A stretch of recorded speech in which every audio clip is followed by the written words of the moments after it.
It's time. Thank you all for coming. I want to thank you guys so much for the opportunity to serve this community. I've usually, as Kim knows, I'm usually at the back looking up this way, so this is a new field to be looking at this way. I want to thank everyone for their support. I want to thank the other candidate. Without candidates, we don't have choices, and without choices, we don't have a government.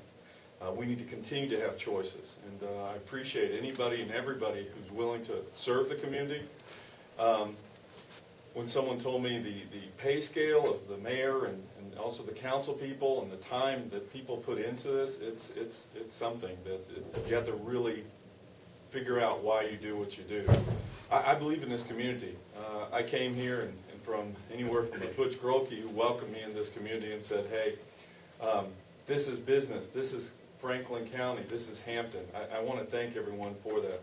I want to introduce, I am not the mayor, because I want to introduce our mayor, and Sean, I want to tell you, you brought a whole new fresh light and inspired a lot of people, a lot of younger people in our community to say, hey, we can, this is our community, this is our future, how do we take part in it? And we're going to talk a little bit about that. But without further ado, I'd like to acknowledge and bring Sean up here. Thank you, Sean, for everything you've done for us in service.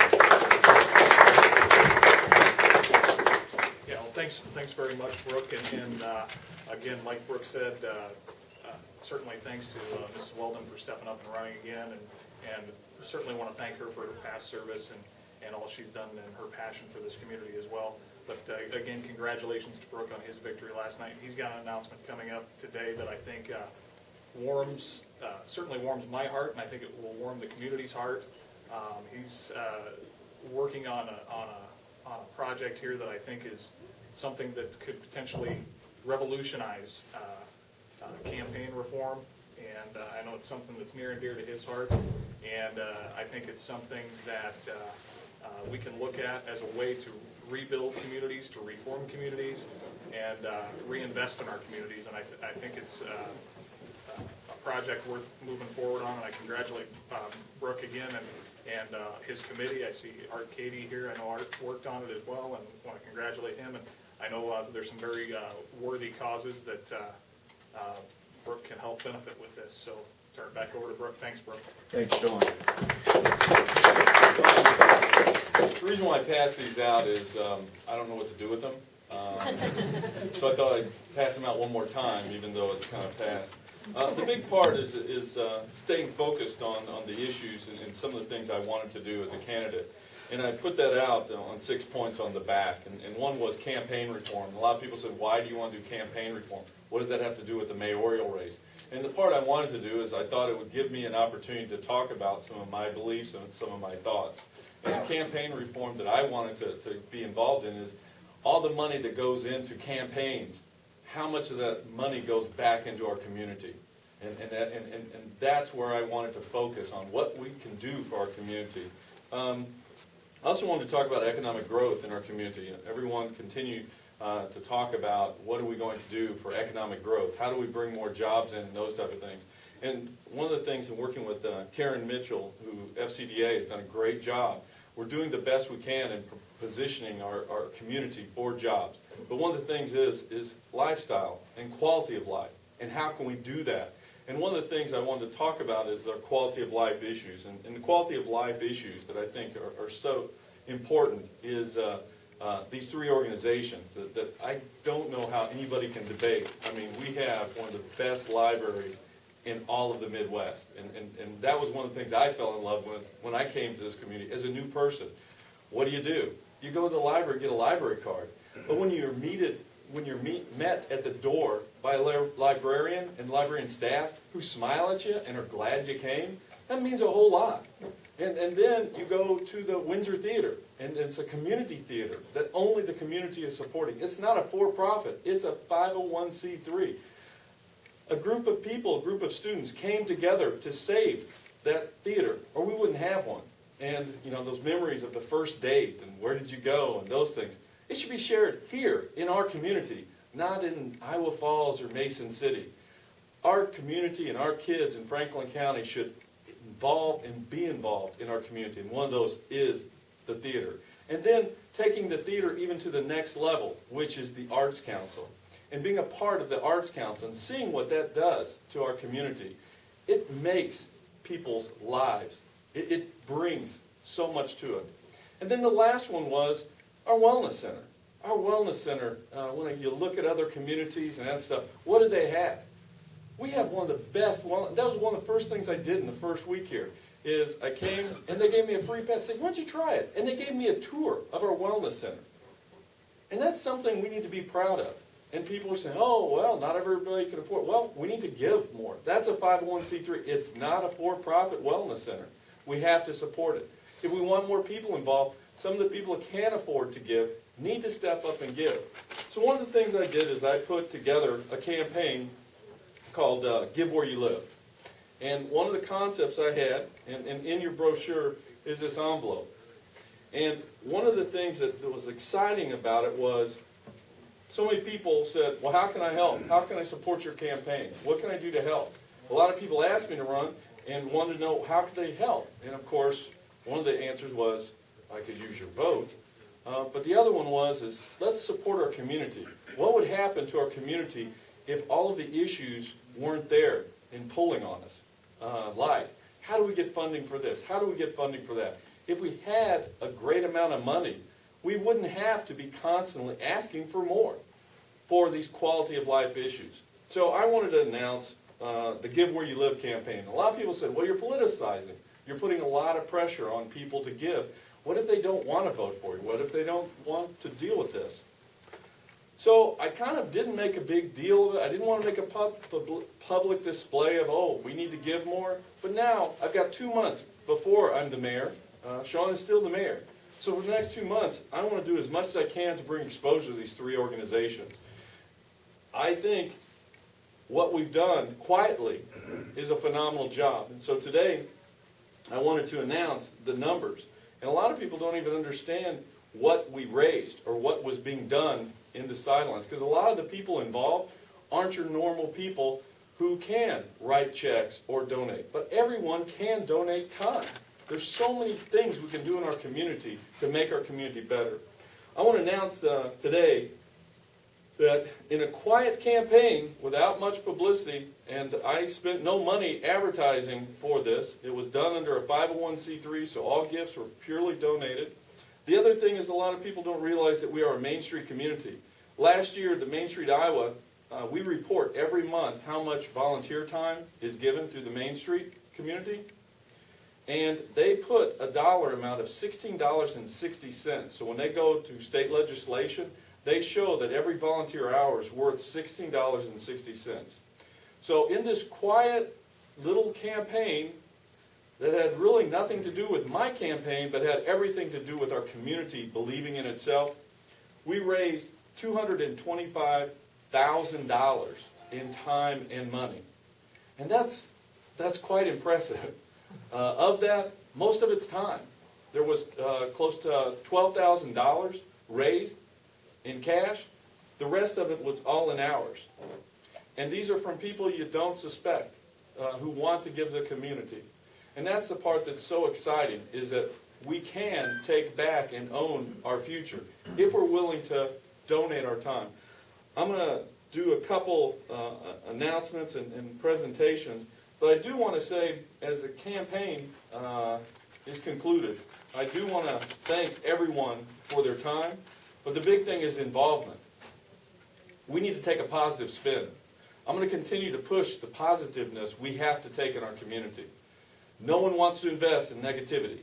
No one's going to put an ad on their house or buy another lot or clean anything up if you have negativity. We have to say, we are on our way up. We have everything ahead of us. And our property values are going to increase. So we need to invest more. And we're going to have more businesses. Investing in our own entrepreneurs and our own business people will generate more jobs. We do need to cut a lot of things. I think it's going to happen. Governor Brand said it's going to cut some of this property tax. Our funding may be a problem. But it doesn't have to be. This could be used as a positive effect. The larger suburbs and that stuff have no problem cutting taxes because they're seeing growth. That's what we need to be a part of. And everyone you touch and everyone you see on Facebook or social media, you need to say, this is where you want to live, this is where you want to be. And if you have a problem, let's work through it and come up with solutions. Because putting that out there on the front pages, on the front pages of social media, on the front page of Twitter accounts, does not help us. We need to come up with solutions, and we need to come up with them quickly and continue to have a positive attitude. I want to bring out these checks. Part of the campaign that we said on November 6th, your check will be split 3 ways equally to these 3 organizations. We also will be giving pledge cards and pledge times to those 3 organizations. But one of the things I don't think the committee and the community ever got a chance to see, because we didn't publicize it. I've got 2 months to publicize that these 3 communities, if you want to give, I'd like to continue for the next 2 months, seeing how much more money we can raise for the library, for the Arts Council, for the Windsor Theater, and for the Wellness Center. So, as kind of a good faith of holding to this, we wanted to give the cash that we've raised so far, but also to ask and request that we continue to give. Both your time, commitment cards would be great. If Kim, the Wellness Center, the library, the Arts Council, Wellness, or the Windsor Theater, if they knew how many people wanted to volunteer, they could plan for next year's budget, what kind of committees. It's hard to say, hey, if we could do this, if we had people who wanted to do it, we could plan.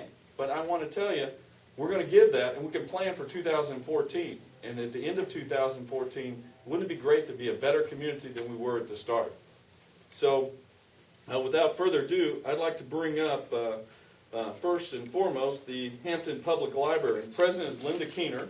I'd like to have her come up. And, of course, the library head, Kim Manning. And I would like to present to them a check for $4,000. So here's your check, and we can kind of thank you guys so much for everything. I'll give you guys that's just phenomenal. The next one is we had this motto, mind, body, and soul. And so from the body, one of the things that we keep talking about, and you see that from our Franklin County hospital, the Franklin General Hospital, of wellness programs and how to get more people involved. And we've got a great wellness center. And if you haven't experienced it, you need to go out and take a tour. There's people out there working every day trying to reduce our healthcare dependency. And we can do that by taking more responsibility for our own wellness.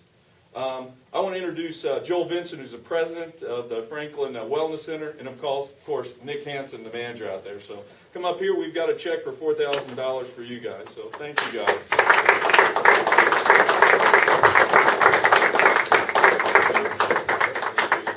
Probably want to shoot this way. Thank you. Thank you guys very much. And then the last one, this one is near and dear because it's still new. A lot of people say, we've had the Windsor Theater, we just celebrated our 100th anniversary. How could it be new? Well, it's a new attitude. We have a digital theater, and also the people and the players involved in it. It's the Arts Council. It's more than just a first-run movie theater. It is everything you've ever dreamed about right here. But we need more people involved in the arts. When we get inspired by the arts, it fills so many things. It takes the place of so many bad things in your life. You can throw yourself into it, and guess what?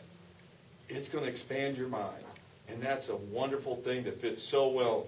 Without further ado, of course, the president of the Windsor Theater Foundation, Jim Davies, got his legs cut off, but they put him back together, fake knees, so he couldn't be here today. But the president of the Arts Council is here, and also a lot of people don't realize that the Arts Council is a division of the Windsor Theater Foundation. They're separately governed, but they use the same foundation and that stuff. And one of the things is by buying that extra thing of popcorn, you are supporting the arts in so many ways. So without further ado, I want to present a check to the Windsor Theater Foundation / Franklin County Arts Council to Leon Keener for $4,000. Thank you, Leon.